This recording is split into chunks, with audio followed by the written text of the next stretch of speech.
everybody, I'm back today with another video. I have decided today to take a little look at some Qor Earth Colour paints that I recently got. I've previously done a video on the high chroma colours.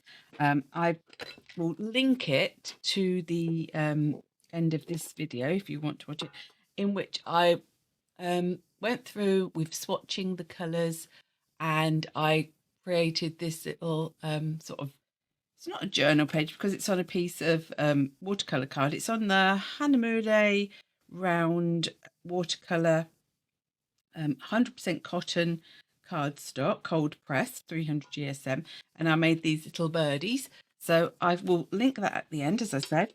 And it's been a little while since I did that video, but I thought, oh, I'd like to try some more of these colours. I love that these have a very special sort of addition to them. It's called aquazole, I do believe, and it means that they flow really beautifully and they are very, very sort of pigmented and vibrant. So I thought it'd be interesting to have a look at the earth colours, because although I love bright colours, I also do love my sort of rusty, steampunky, more muted vintage tones. So I thought that that would be a nice set to have. So I have already previously put my high chroma ones into here, and this is a ceramic palette from, I do believe it was Meeden. Yeah, I think it was Meeden. So this is the earth colours. So in this set, if I have a look on the back, you get Naples yellow, transparent brown oxide, Venetian red, sap green, indigo, and raw umber natural. I've already gone ahead and done a little swatch card, so I thought we'd do some swatching together, sort of in real time, so to speak. And then I have got a watercolour page in my Art by Marlene journal, which I created myself. I sort of cut the watercolor card myself to fit in there. That I'll do a page using these and some other bits and bobs, but I'll put that onto time lapse. So this is on Arch's cold press watercolor cardstock, so 100% cotton, and I've got the colors at the top. I have written down the pigment information in case that's something that people are interested in. The pigment information is on the tubes and the lightfast rating. They all have a lightfast 1 apart from the indigo. Now I watch illustrations by Pete. I'll link his channel, and he's a YouTuber, and he did a video about these a while back. And I do believe he said the reason why this one isn't as light fast, I think, is because of this pigment, this PB19. I'm not sure, because the others are in some of the other ones, which means it's not as light fast as the other colours. To me, that doesn't make a difference, because I'm generally art journaling, or, you know, I'm not making things that I'm intending to sell and go on people's walls, but it might be something that is of note to you. So I have got my palette, I have got to my tin. They come in these absolute gorgeous tins. What I have decided to do is, inside the tin, they come with these little cardboard bits to be able to place your tubes in. With my other tin, what I've done is I've took the cardboard out, and I'm just going to put all my little tubes in one tin so that I can then use this for something else. You also do get in the lid these sort of bubbles almost, so that you can have a bit of a palette going on there, and you get your little sort of pamphlet telling you all the different colours that are available, a little bit about them. So the deep, rich, beautiful colour Qor's exclusive binder gives colour greater intensity and clarity whilst retaining the best qualities of traditional watercolours. Qor offers a strength, range and versatility unmatched in the history of watercolours. So I think the aquazole actually is to make them brighter and give them greater clarity, but another thing is it does make them more flowy, for want of a better word. So these are how they come in the tin. So we have got our Naples yellow, transparent brown oxide, Venetian red, sap green, indigo, and raw umber. So I will, let's put that to the side. We will put a little bit of each one into here. So I'll try to do them in the order that I've put them in the on the swatch. Oops, that came out a bit quicker than I wanted. I tend to leave these then to, as I have with these, to sort of dry down, and then I reactivate them when needed. There's only a little bit in there, but it does go an awful long way. So that's my Naples yellow. So that has got PBR24, PBK7, PW4. These mean not a lot to me, but they may mean something to other people. Transparent brown oxide. Don't want too much. And then the next one is Venetian red. I'll go into these ones here.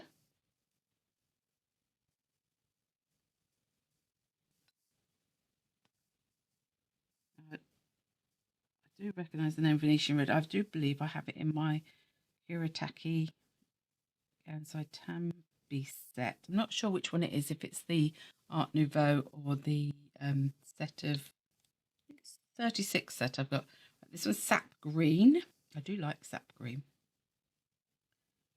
And as I have said before, I'm not a pure, put that a bit more than I wanted out there. I'm not a pure watercolour artist, so I don't use my watercolours to do traditional painting in the sense of, so I'm just going to clean that off, of like landscapes or, you know, pure paint. I use them more for either colouring other images that I've stamped, because I am, oh dear, I'm making a right mess of that. I may have to clean that one up. Or I use them for backgrounds. Indigo, do love an indigo. Let's hope this is a nice indigo. Let's put that in there. Now you can get these Qor, they're by Golden, if I hadn't already said that. You can get them in pan, pan sets rather than tubes. Finally, we've got raw umber.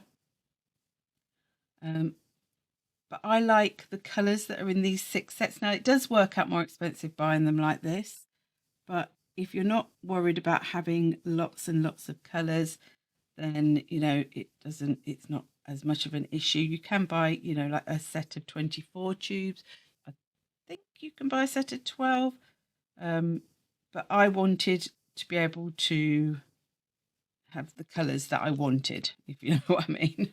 So that is why I have gone for it this way. But if you wanted to get more value for money, it would possibly be worth, I'm trying to get that off there, getting a bigger set. Let me find a bigger brush than the one I had here. So I've got my water there.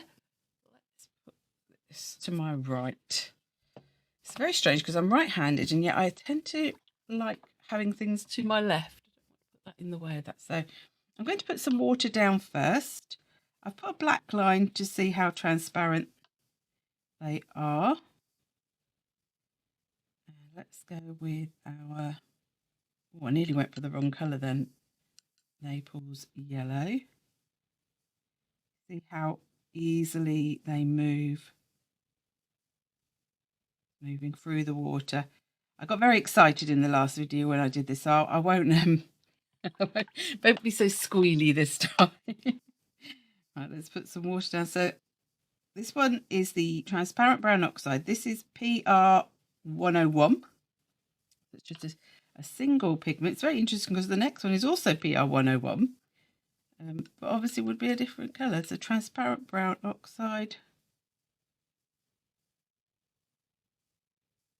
I love these colours. These, I can see how these would be really great for anything I'm doing that's sort of a bit more vintagey, a bit more steampunky. Right, then we've got our Venetian red. Oh, that one really, did you see that? That really did flow very, very, very quickly. Right, this one is sap green. So this is PG36, PR101. So the same pigment that's in these two. And PY150. So this is our sap green. Oh, again, that is just straight away flowing right down. Now these, I've seen other people say they wasn't so keen on these colours, but actually I really love them. These are really colours that I can get behind. But I also do love the really bright ones. So, right, this is indigo. Let's have a look. Again, look at the way that flows. Wow. Do love a very deep blue. I can't compare to other. This is what I always say. I don't do reviews as such because I don't. Oh, let me just get rid of that because I have got into that one. I don't have enough knowledge of other brands. I don't have enough knowledge of pigments to feel that I can be giving proper reviews of watercolors. What I can do is I can try stuff out and I can say whether I like it or not, and I can just show you. Whoops, that's gone a bit into that lovely deep brown. So that's raw umber, that's PBR7. So those are the, we'll move that out there and I won't leave that in the water, I promise. Got a little bit of colour going over into that one. Let me see if I can lift up so you can see the colours a bit more there. So I think, I mean, considering they're quite earthy tones, I mean, they are called the earth colours. They are, I still feel there's a brightness, especially about like your green, that you know, you don't want them to be too muted. That you've got a nice range of colours there still, I think. But I will go on to make a page with them.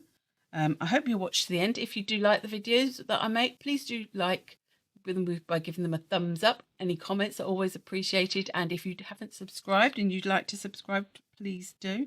It all helps. And please stick around to see what I make with these paints. See you soon.